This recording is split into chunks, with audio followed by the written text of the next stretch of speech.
Somebody asked me like, E.T., come on, man. I think it's a bit much that you said the Nobel Peace Prize. Let me say this to you guys. Let me tell you why I said Nobel Peace Prize.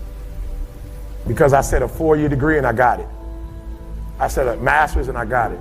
I said a PhD, and although it was difficult, we're at the end of the process. We'll finish up in a couple months. I said the Nobel Peace Prize because I don't know how long that's going to take to do. We have to set a goal that if we hit that goal, we're guaranteed to make sure all that other stuff in the middle is going to happen. I need your appetite. So E.T., why 3 o'clock in the morning? Why don't you sleep? My appetite.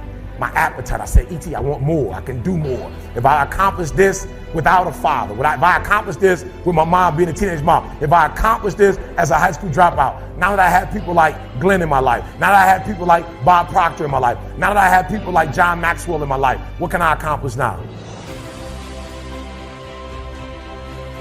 I want you to think about more than just what you're going to do financially, more than what you're going to do in this industry in the next 3 years, right? More than that, I ask you the question, what's your appetite? What are you going to do that will ensure that when the alarm clock goes off, that you are already up 10, 20 minutes before your alarm clock goes off? Why? You've heard me say it before. No alarm clock needed. My passion wakes me up.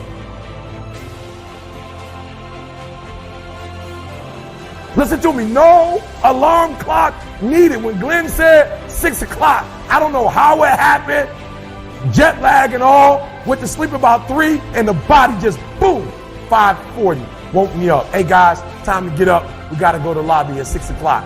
9 o'clock a.m. call, 11 o'clock our time. I don't know what happened, but boom, 5 minutes before 11, the body woke me up. No alarm. I haven't used an alarm clock in over 20 years. What is it? Internally, Eric, I want to be successful. I want to execute. I want to make all my dreams become a reality. I want to do everything I said I'm going to do. So my appetite increases. It gets stronger every year. I want more every year. I want to do more every year. I want to help more every year. I want to be bolder. I want to be better. I want to be stronger every single year.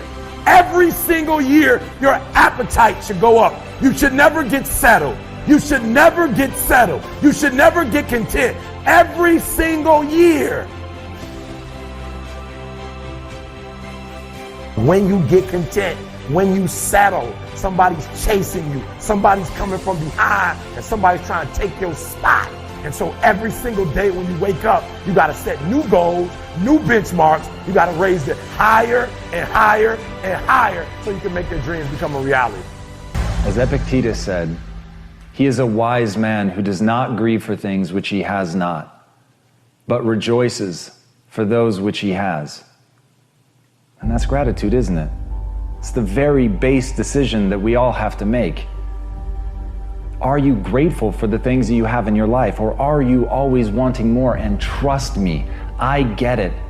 I understand people that strive for more. I understand people that want something bigger and better. But at the same time, if you allow yourself to only think about what you don't have, to only be striving for something more, that obsession will begin to overtake you. It will begin to corrode you. But ultimately, it's a choice. Ultimately, at any time, right now, in this moment, you can stop and think about what you have. You can put your attention on the things that you're grateful for and watch what it does.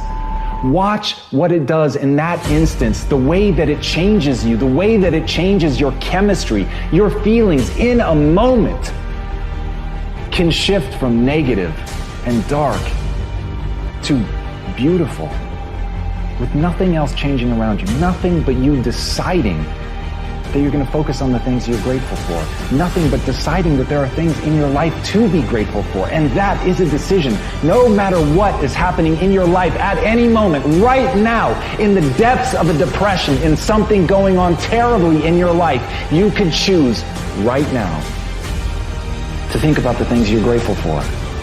The breeze, a smile from somebody kind, a stranger who holds open a door for you, anything. But it's a choice. And as Einstein said, there are only two ways to live your life. One is as though nothing is a miracle.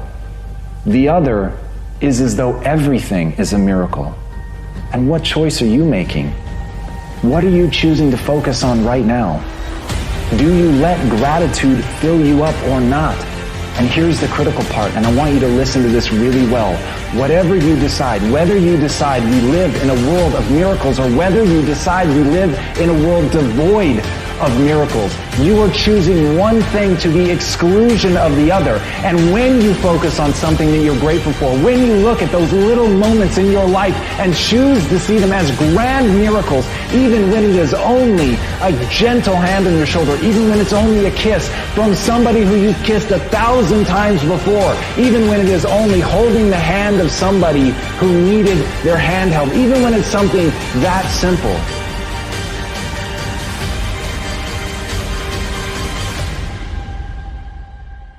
It really is a miracle, that it really is something that can fill you. It really is something that will change your chemistry, bring a connection between two people, allow you to see a grander vista, or even just open a window and look out at the world and realize that you're alive, that this is all a miracle, that none of this is guaranteed, that every breath you take could be your last.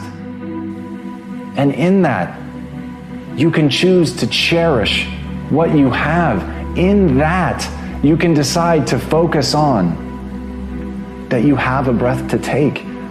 And even when it's something that simple, when you train your mind to do that, when you train yourself to decide to see the beauty in that, then nobody can ever take it away from you.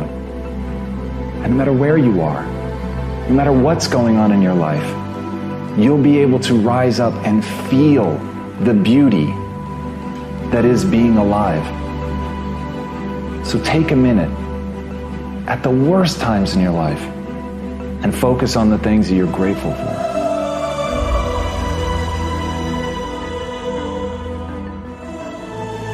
I want you to burn into your nervous system the following statement, because it is a fundamental truth of the human condition. It is literally the baseline physics of what it means to be a person.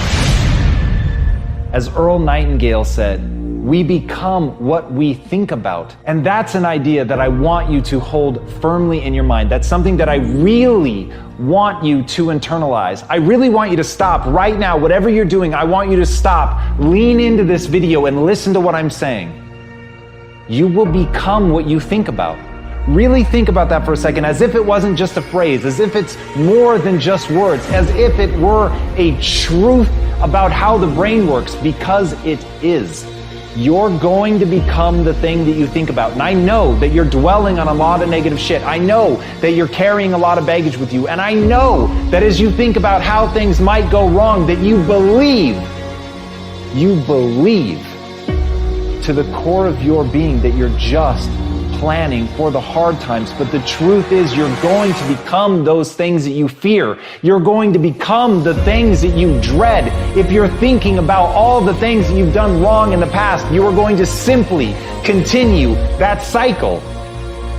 But if, on the other hand, and let this be true, let this ring in your ears with the weight of everything that I carry, if I've ever added an ounce of value to you, if anything I have ever said has seemed remotely true, believe that these are the most important words I'm ever going to say to you. If you begin to focus on positive things, if you begin to focus on your capabilities, if you begin to focus on the potential that you have, if you really dig in, build those skills, drive towards something beautiful, something amazing, something that leaves you in awe, that you want to create, that you want to become the vessel for that, then you will become that thing, because you will take those steps, because you become what you think about.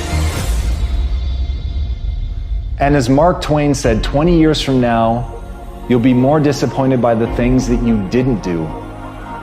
So if you don't take those steps, if you don't focus on those things, if you don't manifest what you want to become, if you don't believe in it, if you don't see how real it could be, if you can't picture the version of yourself that you want to become, and even though people have told you that it's not possible for you, that the things you did in the past are never going to allow you to do that, that you're not smart enough, if you let that creep into your mind, then that's what's going to happen. But if you can see that vision, if you can allow yourself to believe it, then you're going to take the steps that you need to execute against that.